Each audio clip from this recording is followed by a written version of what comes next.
Hi everyone, I'm Aaron Jackson.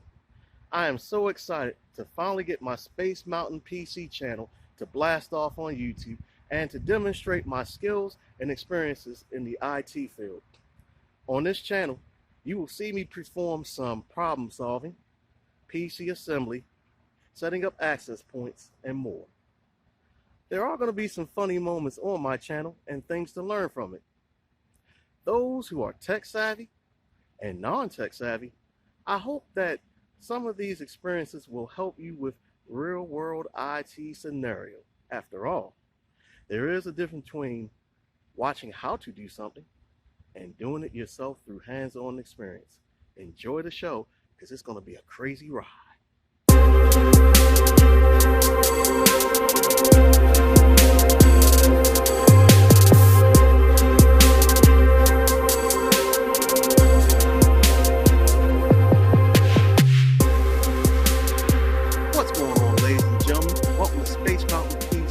I'm Aaron Jackson, your host for the remainder of this channel.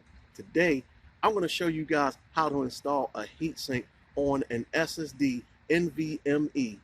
Hey, you may see me go through some hurdles in this situation, but hey, the more hurdles I go through, the more I get closer to victory in solving the problem. But without further ado, let's get right into the action. So I wanted to do a video on this particular product. The brand name for this product is Ediloca, and the model number is the EN760 SSD NVMe. And for those who don't know what the acronym for an SSD is, it means solid state drive. And NVMe stands for non-volatile memory express.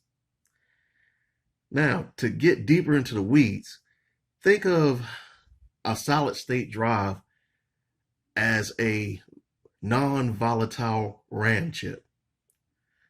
Now, we all know that when a RAM is no longer being supplied with power, what ends up happening is the data on it is completely wiped, which makes it volatile. But on an SSD, when power is no longer being supplied on it, what ends up happening is it retains its storage. In other words, it retains its data, which means the data is persistent, which is why it makes it non-volatile.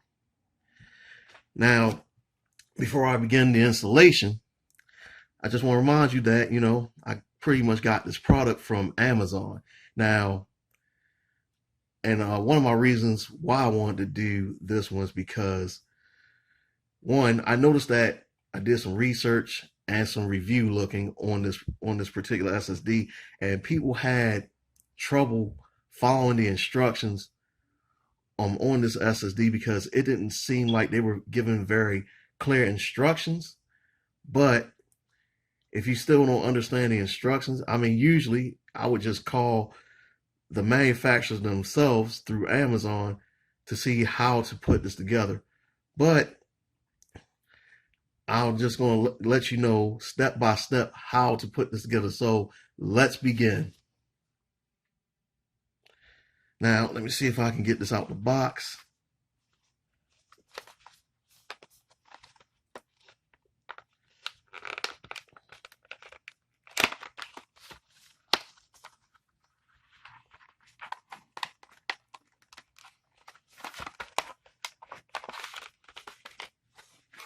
Okay, so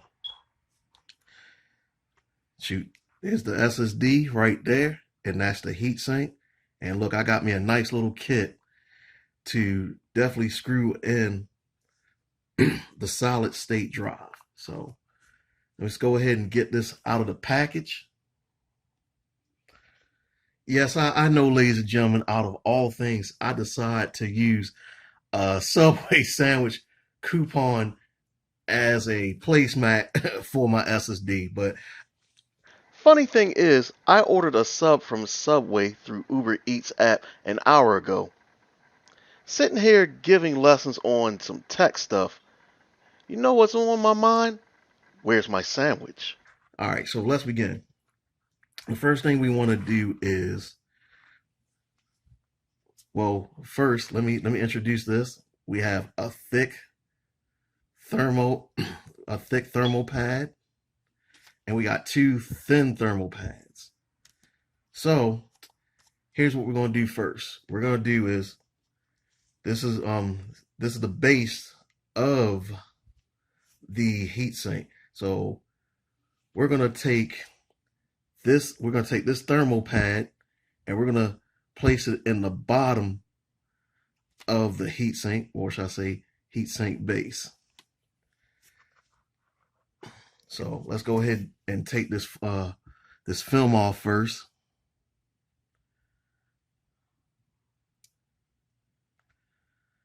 Oh, and make sure you wash your hands before you do this, because you don't want to mess up the heat sink or the thermal pad. So let's evenly put this in the heat sink. Okay, let's put it in this way. There we go. So let's see, is it in there nice and evenly? Nope, it's not. Okay. Let's see. Oh, I got some shaky hands.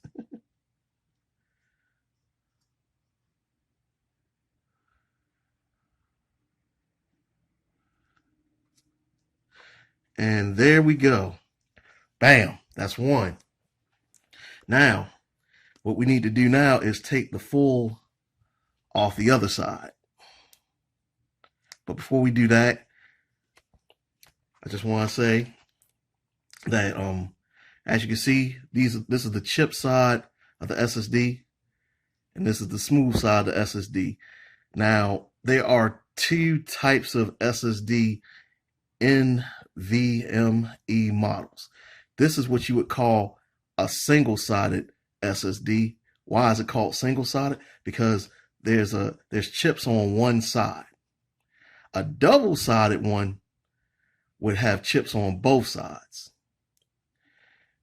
Now, I know what somebody's asking. They're like, man, why are you putting the thermal pad on the bottom first? One, here's how this works. But especially when you got a single-sided SSD, you want to put the thick pad on the bottom first, because that way you'll have more effective cooling. Not only just on the top, but at the bottom as well. You're definitely going to need a lot of heat dissipation at the bottom when this thing is heated up and powered up.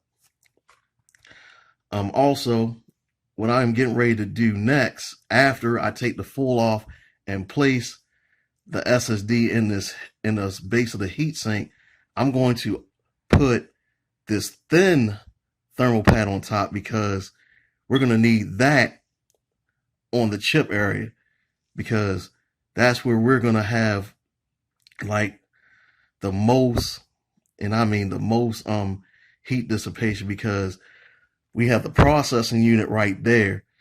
But then somebody asked, why would you put a thin on top of a thick? Well, keep in mind that they say that when you use a thick pad on the chip side, they say that it's not going to be as effective. But I could kind of understand why, because basically you got to ask, where is it going to go? So, but let's go ahead get this started. Pause. Somebody slapped me with an IT for Dummies book. To give you a better answer, what happens when you put too much thermal paste on a CPU? The thermal paste loses its effectiveness in draining the heat away from the CPU, which will overheat and malfunction. The same result will happen when you put a thick thermal pad on the chip side and the thin thermal pad on the flat side of an SSD. It is imperative that both thick and thin thermal pads are in their rightful places. The thick thermal pad should be between the base of the heatsink and flat side of the SSD, while the thin thermal pad should be between the top heatsink and the chip side of the SSD for effective passive cooling. Continue the video. Finish the rust. So I'm gonna go ahead and take the full off of this. I gotta also be a little careful. All right, got that full off that side. Now, what I'm going to do is I'm going to now put this in.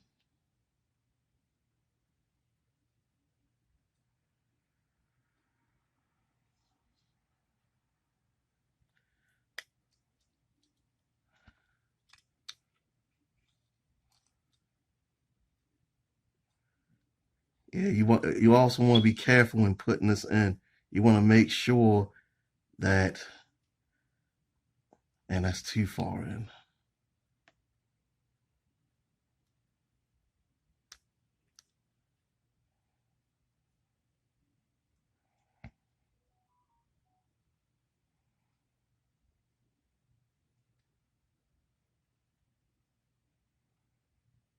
Yeah, you want in there enough. Okay, I think I got it in correctly, folks.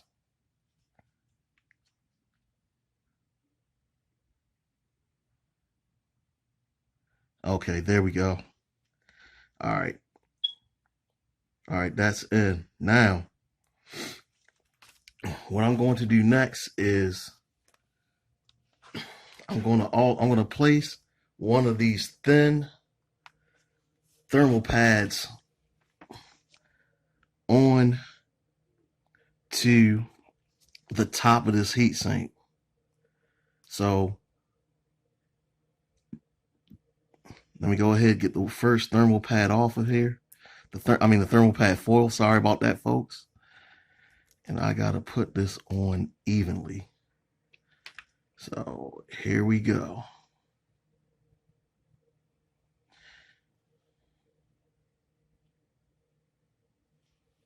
Actually, it would make it a lot easier if I just put it.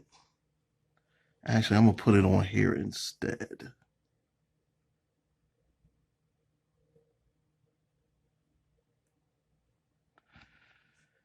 Okay, there we go. Now, what I'm about to do next is I'm going to take the foil off of this.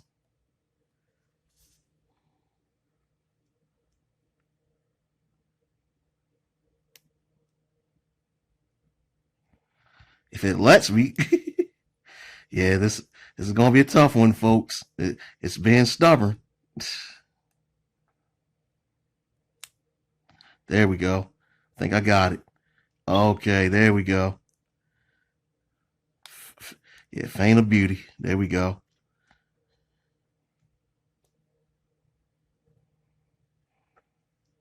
Yeah, it's a good thing that my hands are not very sticky, because otherwise this would be a bit of a disaster. So let me see if I can get this on here a little more evenly, and then we should be good to go.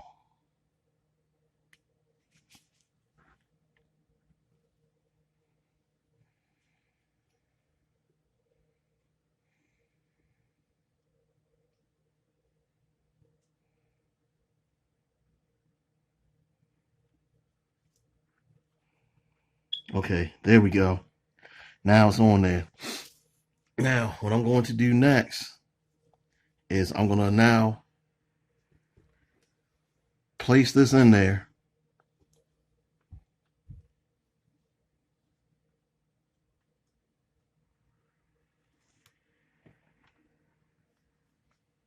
And come on, I want to hear that click noise. There we go.